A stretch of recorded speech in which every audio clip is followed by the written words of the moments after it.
Hello everyone, welcome to the commerce school. मैं हूं तमन्ना और आज की क्लास का टॉपिक है इंडियन कॉन्ट्रैक्ट एक्ट। आज हम पढ़ेंगे फ्री कंसेंट के बारे में। जब हम इंडियन कॉन्ट्रैक्ट एक्ट 1872 पढ़ रहे हैं तो उसके अंदर हमें पता होना चाहिए कि किसी भी कॉन्ट्रैक्ट में एंटर करने के लिए सामने वाली पार्टी की फ्रीली मर्जी होनी चाहिए। आप जबरदस्ती कुछ नहीं करा सकते उससे। तो फ्री कंसेंट का मतलब क्या है? सबसे पहले तो इसको एक्सप्लेन किया गया है सेक्शन 13 के अंडर। सेक्शन 13 बताता है हमें, 1872 एक्ट का सेक्शन 13 बताता है कि फ्री कंसेंट से क्या मतलब है। टू और मोर पर्सन, दो या दो से ज्यादा लोग, सेट टू हैव कंसेंटेड, कब अपना कंसेंट अपनी मर्जी दे सकते हैं किसी कॉन्ट्रैक्ट के लिए? When they agree upon the same thing in same manner, जब वो अपनी मर्जी से अपना अपना डिसीजन, अपना एग्रीमेंट दे रहे हैं, अपनी तरफ से एग्री कर रहे हैं उस एक कॉन्ट्रैक्ट के लिए, तो उस केस में हम क्या कहते हैं कि फ्री कंसेंट मिला है हमें इस एग्रीमेंट के लिए। फ्रीली कंसेंट दिया है, फ्रीली एग्री किया है। कंसेंट कब फ्री हो सकता है? When it is not obtained through CUFMM। ये क्या है? CUFMM। ये मैं आगे आपको अभी क्लास में बताऊंगी कि इनको कैसे हमने शॉर्ट फॉर्म, हमने इसको सिर्फ इनिशियल से ये वर्ड बनाया है ताकि हमें इजीली याद हो जाए कि हमने CUFMM यूज करके कंसेंट नहीं लिया है, बल्कि फ्रीली कंसेंट मिला है हमें एग्रीमेंट के लिए। उन्होंने फ्रीली एग्री किया है, बिना किसी जबरदस्ती के, बिना किसी और तरीके के। उन्होंने अपनी मर्जी से इस कॉन्टेक्ट में आना स्वीकार किया है। क्लियर है? तो क्या होते हैं ये CUFMM? जिनको नहीं यूज करना है आपने, जिसके बिना आपको कंसेंट लेना है, इनको अवॉइड करना है। तो देखिए, सबसे पहले आता है सी से, क्या है? कोअर्सन। इसके अंदर क्या होता है? सेक्शन 15 में ही एक्सप्लेन किया गया है इसको। Just a minute.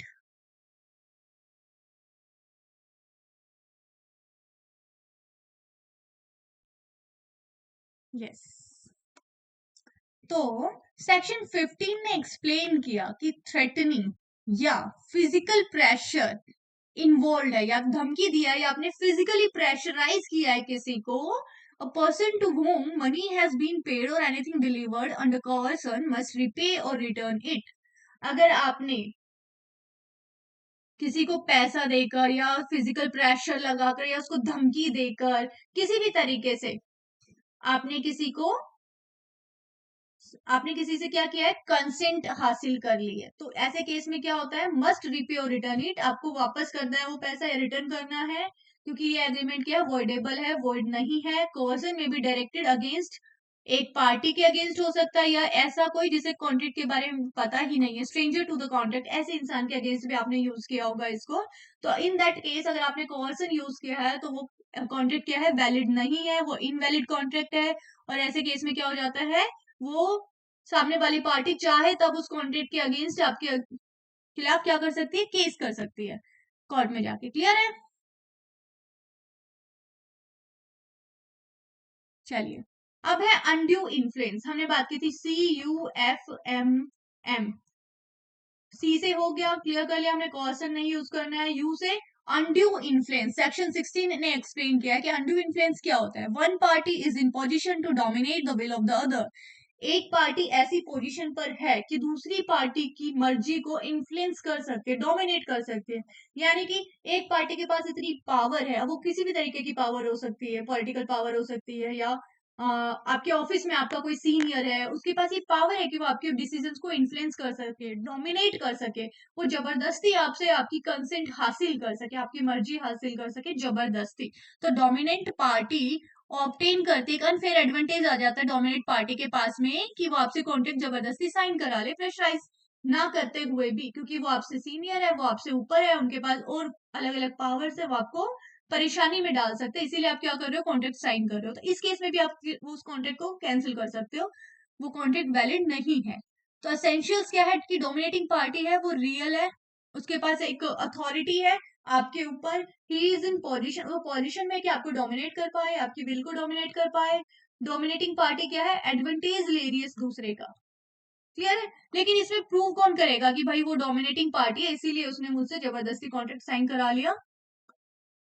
अगर अनकॉन्शियसनेबल ट्रांजेक्शन है, तो to prove that undue influence was not employed, तो डोमिनेटिंग पार्टी ये प्रूव करेगी कि उसने ऐसा कुछ भी डोमिनेटिंग पोजीशन का फायदा नहीं उठाया ये कॉन्ट्रैक्ट आपसे साइन करवाते वक्त।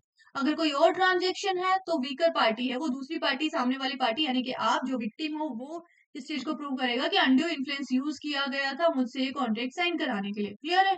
सी क्लियर कर लिया हमने, यू कर लिया। अब एफ से हम क्या समझते हैं? एफ मतलब फ्रॉड।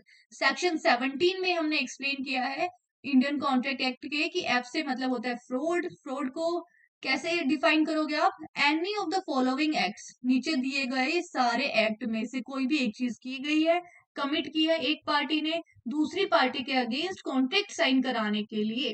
क्लियर है?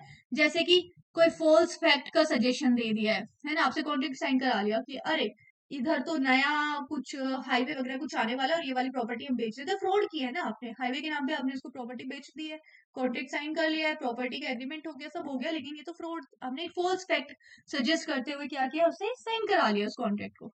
Active concealment of false fact, कोई जानकारी आपने छुपा कर कोई कॉन्ट्रैक्ट साइन करा लिया है ना।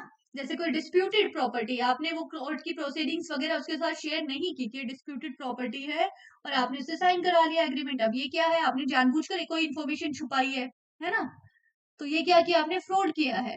Promise without intention of performing it, आपने कोई वादा कर दिया लेकिन आप वो वादा पूरा नहीं करने वाले हो फ्यूचर में, तो ऐसे केस में भी आपने क्या कर दिया, फ्रॉड कर दिया। आपने उसे वादा कर दिया कि अरे ये चीजें मैं करा के दूंगा, अब एग्रीमेंट साइन कर लो, लेकिन आपने प्रॉमिस करके आप मुकर गए, क्योंकि आपने जब प्रॉमिस किया तभी आपके अंदर इच्छा नहीं थी उसको परफॉर्म पूरा करने की, आपने प्रॉमिस किया था सिर्फ कॉन्ट्रैक्ट साइन कराने के लिए। कोई एक्ट या omission declared by law as fraud, कोई और एक्ट है या ऐसी कोई और चीज आपने की है जो कोर्ट ने बोला कि फ्रॉड में काउंट होगा, या ऐसा ही कोई और एक्ट अगर आपने किया है तो आपने फ्रॉड कमिट किया है। क्लियर है? ये जानबूझकर किया जाता है। फ्रॉड कब करते हैं? आप मर्जी से, आपने सोच समझकर जानबूझकर फ्रॉड किया है, जानबूझकर धोखा दिया है सामने वाली पार्टी को। It was made with a view to receive the other party, धोखा देने की ही इच्छा से ये किया गया है। Other party was actually deceived, और सच में धोखा हुआ है सामने वाली पार्टी के साथ। अदर पार्टी है, सामने वाली पार्टी को क्या हुआ, लॉस हुआ है, तो इन दैट केस आपने क्या किया, फ्रॉड किया। और फ्रॉड करके अगर आपने कॉन्ट्रैक्ट साइन कराया है तो वो कॉन्ट्रैक्ट वैलिड नहीं है। इफेक्ट्स क्या हो सकते हैं फ्रॉड करने के? इफेक्ट्स में क्या है, when the consent, sorry, okay, when the consent to an agreement is caused by fraud, अगर फ्रॉड करके आपने कॉन्ट्रैक्ट साइन कराया, कंसेंट हासिल कर लिया सामने वाली पार्टी का, तो कॉन्ट्रैक्ट क्या है, वॉइडेबल है at the option of the party defrauded, जिसके साथ फ्रॉड हुआ है उनकी मर्जी हो चाहे तो उसको कैंसिल कर सकते हैं। वॉइडेबल कॉन्ट्रैक्ट मैंने पहले भी एक्सप्लेन किया, वॉइड और वॉइडेबल।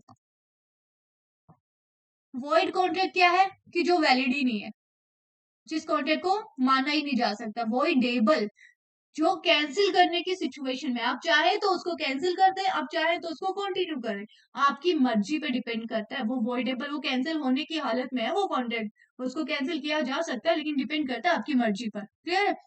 तो इस केस में क्या होता है, डिफ्रॉड हुआ है जिसके साथ, उसके उसकी मर्जी है कि कैंसिल कर दे कॉन्ट्रैक्ट को, विद इन रीजनेबल टाइम के अंदर ही कैंसिल कर दे और डैमेजेस के लिए शू कर दे, यानी कि केस करे सामने वाली पार्टी पर जिसने फ्रॉड किया है उसके साथ। अब हमने कर लिया सी यू एफ एम, एम की हमने बात की थी, मैंने आपको इनिशियल से एक वर्ड सजेस्ट किया था, क्या था स्टार्टिंग में, सी यू एफ एम एम। तो सी से हमने कवर कर लिया, यू अंडू इन्फ्लुएंस हो गया, फ्रॉड हो चुका है। अब एम से क्या है, मिस रिप्रेजेंटेशन। सेक्शन 18 में कोई पर्सन है जिसने रिप्रेजेंटेशन किया है, रिप्रेजेंट किया है किसी को, believe what he says is true, he commits miss representation. एक पर्सन है जिसने, if a person makes a representation believing what he says is true, he commits misrepresentation. The party misled by it can avoid the contract but can't sue for damages in the normal circumstances. यानी कि आप दो लोग हो agreement करने के लिए, ए और बी। अब ए को जितनी इंफॉर्मेशन थी उसे लगा कि वो इंफॉर्मेशन सच है, उस इंफॉर्मेशन को उसने बी को बताया और बी ने कॉन्ट्रैक्ट साइन कर लिया ए के साथ में। अब ए को खुद भी लग रहा था कि वो बात सच है, इसीलिए उसने सामने वाले को वो बात बताई और कॉन्ट्रैक्ट साइन कर लिया। उसे बाद में पता चल रहा है कि बात तो झूठी थी, मुझे जो बताई गई वो रॉन्ग इन्फॉर्मेशन थी, लेकिन जब वो एक्सप्लेन किया, उसने कॉन्ट्रैक्ट साइन किया, उस वक्त तो कॉन्ट्रैक्ट साइन करवाने वाला इंसान भी तो यही अज्यूम कर रहा था कि इन्फॉर्मेशन राइट है ना। बाद में पता चलता है कि इन्फॉर्मेशन तो रॉन्ग थी। यानी कि उसने जानबूझकर नहीं किया है यहाँ पर। तो misstatement of material fact है, उसने गलत एक्सप्लेन कर दिया किसी स्टेटमेंट को। Statement must not be a mere opinion, सिर्फ ओपिनियन नहीं था उसका वो। Statement must be made with the intention that the other party shall act upon the contract, और ये इसलिए किया गया था कि सामने वाली पार्टी कॉन्ट्रैक्ट साइन कर दे। Other party must have been induced by the statement, statement has been made by the party to contract और हिज एजेंट, या तो पार्टी ने किया है उसके एजेंट ने किया। इन केस मतलब किसी इंसान ने किसी कॉन्ट्रैक्ट, दो लोग हैं ए और बी, ए को कॉन्ट्रैक्ट साइन कराना है बी से, तो ए ने कुछ चीजें उसको एक्सप्लेन कर दी, कुछ स्टेटमेंट्स दिए, लेकिन जब ए ने वो स्टेटमेंट्स दिए तो ए ने बिलीव किया कि ये स्टेटमेंट सच में ट्रू है और इसीलिए उसने बी को एक्सप्लेन किए।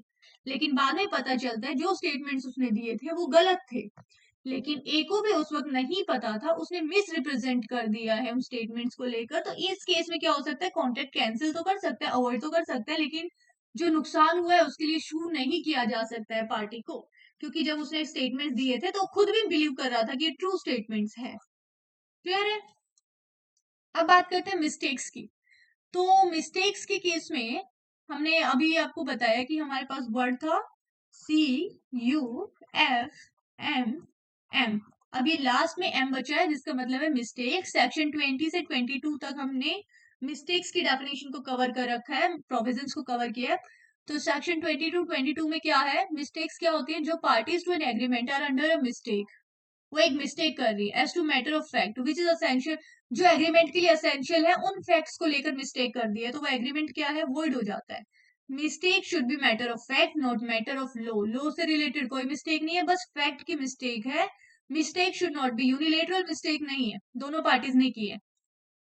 For example mistake of fact है 22 section, only one party to contract is at mistake, किसी एक पार्टी ने मिस्टेक कर दी, गलती कर दी है, तो कॉन्ट्रैक्ट इज नॉट वॉइड और वॉइडेबल नहीं है कॉन्ट्रैक्ट। मिस्टेक ऑफ लॉ को लेकर कोई मिस्टेक हुई है, कोई गलती हो गई है, तो बोथ द पार्टीज और दोनों पार्टीज ने मिस्टेक की है, तो in that case agreement void हो जाता है। कोई लॉ से रिलेटेड कोई गलती हो गई है कॉन्ट्रैक्ट के अंदर, तो वो कॉन्ट्रैक्ट क्या है, वॉइड है, दोनों पार्टीज ने वो गलती कर दी है।